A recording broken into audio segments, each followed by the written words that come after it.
नमस्कार, आप live cities देख रहे हैं। मैं हूं जय शुक्ला। बिहार के चर्चित आईएएस अधिकारी के पाठक को लेकर बड़ी खबर है।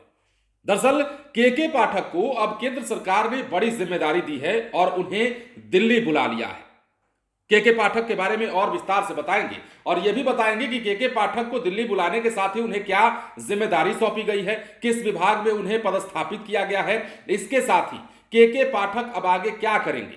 लेकिन उससे पहले बिहार में के पाठक ने काफी सारे काम किए। मद्य निषेध विभाग हो या फिर शिक्षा विभाग हो, इन दोनों विभाग में काम करते हुए के पाठक ने अपने हुनर का लोहा मनवाया, अपनी कार्यशैली का लोहा मनवाया। और शिक्षा विभाग में रहते हुए तो के पाठक ने काफी तहलका भी मचाया।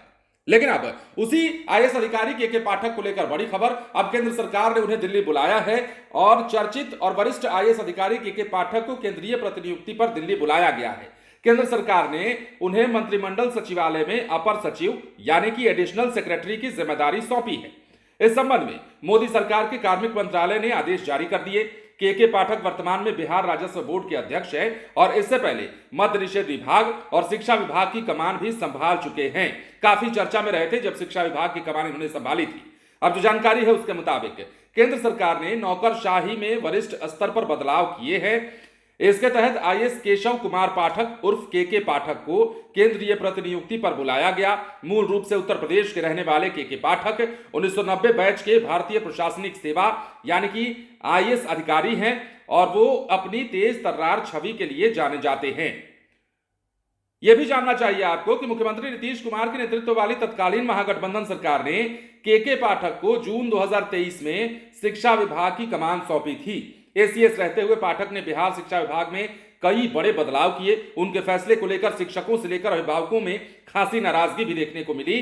तत्कालीन शिक्षा मंत्री चंद्रशेखर से उनकी तनातनी भी खूब चर्चा में रही। अब जब पिछले साल राज्य में जब सत्ता परिवर्तन हुआ तो उसके बाद के पाठक का शिक्षा विभाग से तबादला किया गया। उनकी जगह वरिष्ठ आईएएस एस सिद्धार्थ को शिक्षा विभाग की कमान सौंपी गई।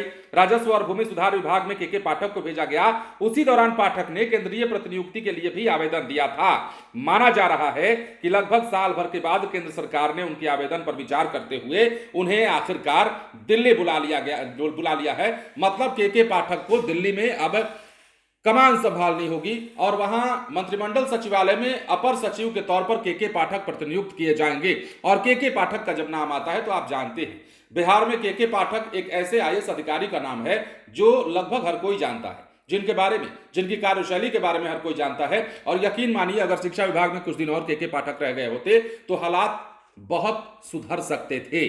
के पाठक के कार्य करने की जो तरीका है उस तरीके पर कई लोगों ने सवाल उठाया, कई लोगों ने नाराजगी जाहिर की। शिक्षकों से लेकर अभिभावकों तक में हड़कंप जरूर मचा, लेकिन कुछ चीजें ऐसी थी जो पटरी पर आ रही थी या आना शुरू हो गई थी। अब बहरहाल उसकी चर्चा हम कभी और कर लेंगे, लेकिन फिलहाल के पाठक को लेकर बड़ी खबर है। के पाठक केंद्रीय प्रतिनियुक्ति पर दिल्ली बुला लिए गए हैं और उन्हें केंद्रीय मंत्रिमंडल सचिवालय में जो है अपर सचिव के पद पर तैनात किया जाना है। फिलहाल बने रहे लाइव सिटीज के साथ। धन्यवाद।